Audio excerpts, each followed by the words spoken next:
Hola, bienvenidos a una nueva emisión de noticias en France 24. Los saluda Andrés Mesa Muñoz. Vamos con los titulares. Los ataques israelíes de las últimas horas dejaron al menos 7 personas muertas en Líbano, entre ellos 3 rescatistas y un soldado y su hermano en una ofensiva separada, y mientras Hezbollah también mantiene ataques contra tropas israelíes en suelo libanés y en el norte de Israel. 2 personas fueron apuñaladas en un barrio de Londres con una importante comunidad judía. La policía indicó que el sospechoso de perpetrar la agresión está detenido mientras se investigan sus motivaciones. Se trata del más reciente de una serie de ataques contra objetivos judíos en la capital del Reino Unido en las últimas semanas. El líder de la Junta Militar de Mali dice tener la situación bajo control luego de una ola de ataques de grupos yihadistas y separatistas. Francia instó a sus ciudadanos en suelo maliense a que abandonen el país lo antes posible.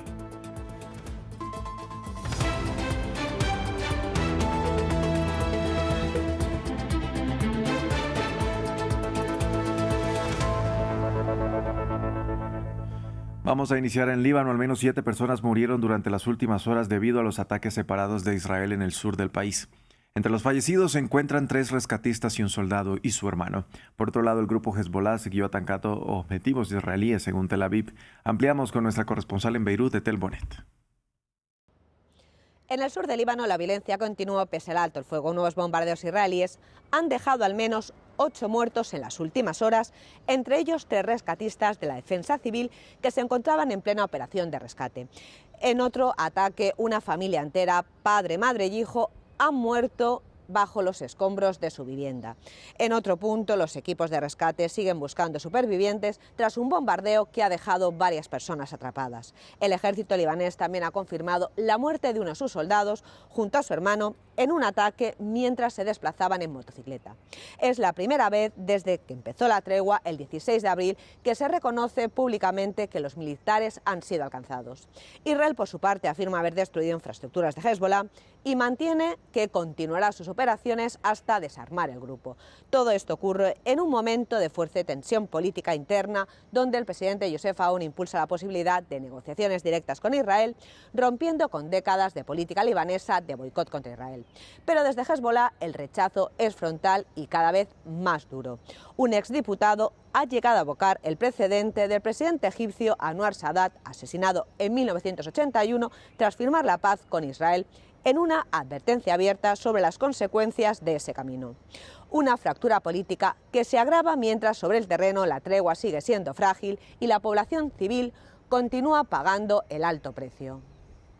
El presidente de Estados Unidos, Donald Trump, publicó un nuevo mensaje sobre Irán en el que asegura que ya no será tan amable. Este mensaje estuvo acompañado de un montaje fotográfico en el que se le ve al mandatario armado y sonriente, mientras en el fondo hay un paisaje que haría alusión a la República Islámica siendo bombardeada. Irán no logra organizarse, no saben cómo firmar un acuerdo no nuclear, más les vale espabilar pronto. Tras 2 meses de la obstrucción del estrecho de Hormuz, sigue sin haber detalles o señales de paz. El bloqueo estadounidense de los buques que se dirigen a los puertos iraníes tiene como objetivo presionar al régimen en medio de un frágil alto el fuego, mientras que el cierre de este corredor por parte de Teherán, una vía marítima crucial para el transporte de energía, sigue teniendo repercusiones en la economía mundial. El ejército estadounidense ha publicado nuevas imágenes que muestran a marines en la cubierta del MV Blue Star 3. El buque mercante fue interceptado en el mar Arábigo bajo sospecha de violar el bloqueo vigente de los puertos iraníes. A pesar de que el buque fue liberado tras un registro, el mensaje quedó claro. Hasta ahora se han desviado a 39 buques para garantizar el cumplimiento del bloqueo, que el embajador de Irán ante la ONU califica de ilegal. Estados Unidos ha continuado con su acto internacionalmente ilícito al imponer un bloqueo marítimo, incautar ilegalmente buques mercantes iraníes y detener a sus tripulaciones. Estas peligrosas medidas cada vez más intensas violan el derecho internacional y contravienen la Carta de Naciones Unidas. Mientras se desarrolla la batalla legal, la realidad física en el estrecho es de estancamiento total. Normalmente, esta vía marítima transporta el 20% del petróleo y el gas natural licuado del mundo. Hoy en día, un gran número de buques de carga y petroleros permanecen inactivos. A pesar de un frágil alto el fuego, la retórica de Teherán sugiere que la paz es muy endeble. El general Nia, portavoz del ejército iraní, afirma que las fuerzas militares no van a bajar la guardia. No consideramos que la guerra haya terminado, ni desde el día en que cesaron los combates, ni cuando hubo un alto el fuego o silencio en el campo de batalla, porque no hay confianza en Estados Unidos ni en nuestros enemigos. Desde la Casa Blanca, el presidente Trump actúa como si tuviera una ventaja, afirmando que Irán está desesperado por reabrir el estrecho, pero no puede ponerse de acuerdo internamente. Por ahora, el estrangulamiento marítimo continúa. Vamos a Reino Unido. La policía arrestó a un hombre bajo sospecha de intento de asesinato luego de que 2 personas fueran apuñaladas en una zona de Londres con una gran población judía. Las autoridades precisaron que ambas recibieron atención médica y que su condición es estable, y añadieron que el sujeto también intentó apuñalar a los uniformados. La policía antiterrorista está ahora al frente de la investigación para esclarecer los hechos. El primer ministro Keir Starmer comentó ante la Cámara de los Comunes que el incidente era profundamente preocupante. Durante el último mes, la policía de Londres ha arrestado a más de 2 docenas de personas en el marco de las investigaciones sobre ataques contra locales vinculados a la comunidad judía. Rusia reaccionó a la decisión de Emiratos Árabes Unidos de abandonar la OPEP y dijo que permanecerá en la OPEP+, la alianza creada en 2016 para extender el control del suministro de petróleo, y la cual, según dijo, espera que siga operando en medio de la crisis energética mundial generada por la guerra en Medio Oriente. Это суверенное решение Объединенных Арабских Эмиратов, мы с уважением к этому относимся. Se trata de una decisión soberana de los Emiratos Árabes Unidos y la respetamos. Acogemos con satisfacción las declaraciones de Abu Dhabi en las que afirman que los Emiratos seguirán adoptando una postura responsable en los mercados energéticos y continuarán con la coordinación bilateral. Dada nuestra relación tan constructiva y amistosa con Abu Dhabi, confiamos, por supuesto, en que continuarán los contactos altamente productivos, constructivos y eficaces con los Emiratos Árabes Unidos, incluido el diálogo sobre energía. Contactos с Объединенными Арабскими Эмиратами. La presidenta de la Comisión Europea, Ursula von der Leyen, anunció el primer desembolso del préstamo de 96.000 millones de euros a Ucrania. Se trata de casi la mitad, 45.000 millones, de los cuales un tercio se destinará a las necesidades presupuestarias de Kiev y el resto a la defensa del país. Desembolsaremos el primer tramo de 45.000 millones de euros para 2026 en este mismo trimestre, 1/3 para las necesidades presupuestarias y 2/3 para la defensa de Ucrania.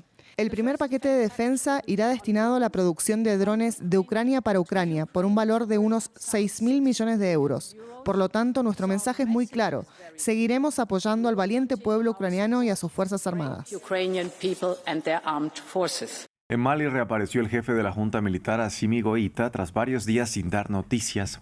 La seguridad en este país llegó a un punto crítico el pasado fin de semana después de una serie de ataques coordinados por parte de grupos yihadistas y separatistas que desestabilizaron el país africano. Mientras que la junta militar insiste en que la situación está bajo control, los rebeldes del JNIM afirman que ahora quieren bloquear la capital, Bamako. Por su parte, Francia recomendó a sus ciudadanos que abandonen Mali lo antes posible. Una primera declaración pública tras varios días sin dar noticias. El martes, en un discurso a la nación, el líder de la junta militar en poder en Mali, Assimi Goïta, reconoció la gravedad de los ataques, pero quiso tranquilizar a la población. En este momento se han reforzado las medidas de seguridad, la situación está bajo control y continúan las operaciones de búsqueda y limpieza, la recopilación de inteligencia y las operaciones de seguridad.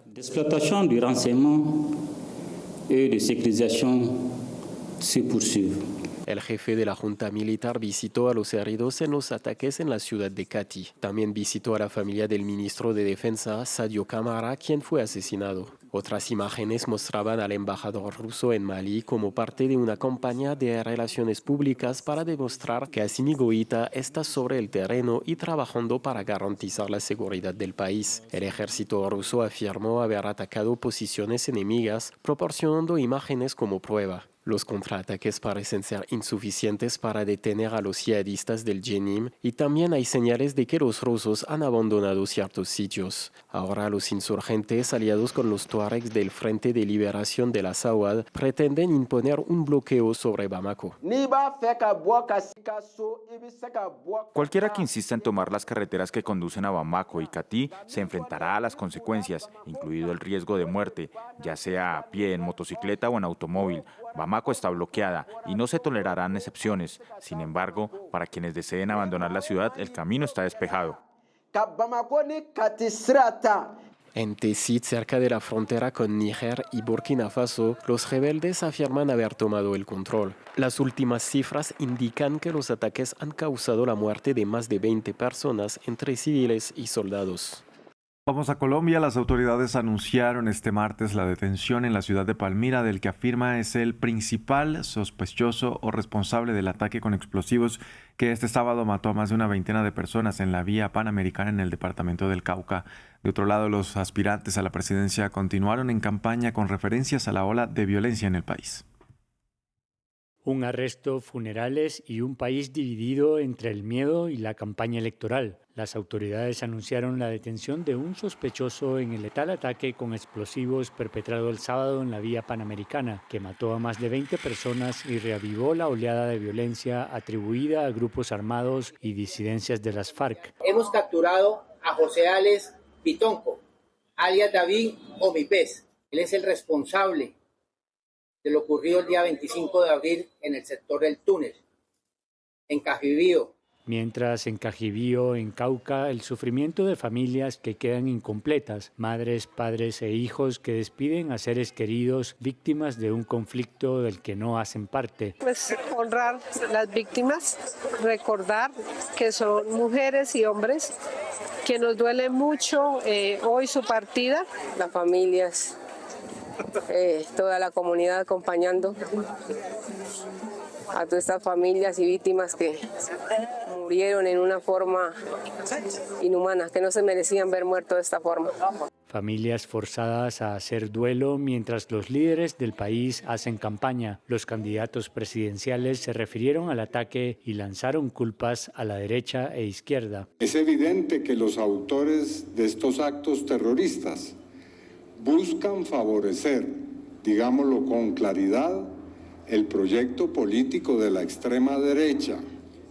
Colombia no puede seguir con un gobierno que se ha hecho cómplice del narcoterrorismo y que le ha hecho esa paz total, que le ha salido divinamente a los criminales y muy costosa a los colombianos. A finales de 2023, las disidencias de las FARC iniciaron diálogos de paz con el gobierno colombiano. La facción liderada por Iván Mordisco, el hombre más buscado en el país, abandonó la mesa de diálogo en abril de 2024. Desde entonces ha continuado la lucha armada contra el Estado colombiano.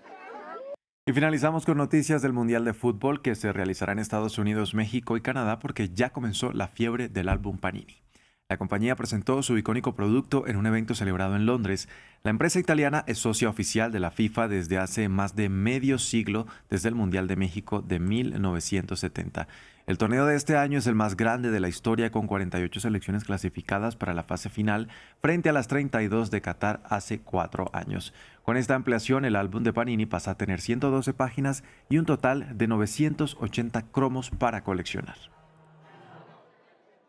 Hasta aquí este informativo. Gracias por acompañarnos.